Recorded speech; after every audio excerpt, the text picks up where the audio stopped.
Interdire les signes religieux dans les garderies, cesser de financer les écoles religieuses, inciter les villes à légiférer sur la prière en public. Ce sont quelques-unes des recommandations du Comité sur la laïcité qui vient d'ailleurs de publier son rapport. Reste à voir si elles vont passer le test de la réalité à travers tout le Québec. Marc-Antoine Nunez. Plus de 160 organismes et ministères rencontrés, 288 pages et 50 recommandations.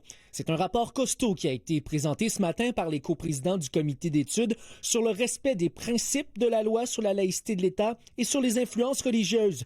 Une des recommandations phares, l'élargissement de l'interdiction du port de signes religieux aux éducatrices en CPE et en garderie subventionnée. Une mesure qui répond aux nombreuses préoccupations soulevées. Le fait de porter des signes religieux chez les éducatrices favorise justement le milieu religieux, l'atmosphère religieuse. La CSN, qui représente près de 13 000 travailleuses et travailleurs en CPE, mentionne que cette recommandation vient restreindre la liberté de religion et d'expression et qu'elle risque de fragiliser encore davantage les CPE qui sont déjà aux prises, avec une pénurie de main-d'œuvre. Les citoyens rencontrés, eux, sont plutôt partagés. Moi, ça me dérange pas vraiment qu'ils portent ou qu'ils le portent pas. C'est une très bonne idée. Je pense qu'il faut séparer la religion et puis les fonctions de l'État. Le comité souhaite également que Québec serre la vis dans le milieu scolaire en recommandant que les étudiants du cégep aient le visage découvert pendant toute la durée du cours puisqu'ils reçoivent un service public. D'avoir à enseigner pendant 2 heures à une étudiante qui est complètement voilée,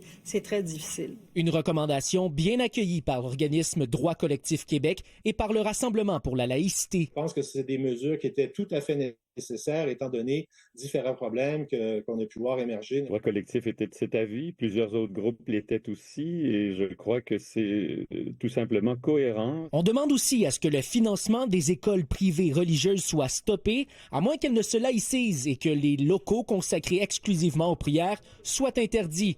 Les deux coprésidents abordent aussi ces manifestations religieuses, mais dans les espaces publics. Ils mentionnent que ce sont les municipalités qui devraient légiférer à ce sujet. Un centre-ville de Montréal où il y a un groupe religieux qui, à chaque semaine, fait une manifestation, c'est pas la même chose qu'une manifestation religieuse dans un village de Mauricie une fois par année. C'est juste pas la même chose, c'est juste pas la même réalité. Puis arriver avec une règle uniforme, c'est pas nécessairement la bonne solution. Le ministre Jean-François Roberge a réagi. Il mentionne qu'il accueille très favorablement ce rapport présenté par Mme Christiane Pelchat et M. Guillaume Rousseau, affirment qu'ils l'ont toujours dit, qu'ils veulent renforcer la laïcité de l'État au Québec et que les points soulevés par le comité leur donnent d'excellentes pistes pour moderniser la loi.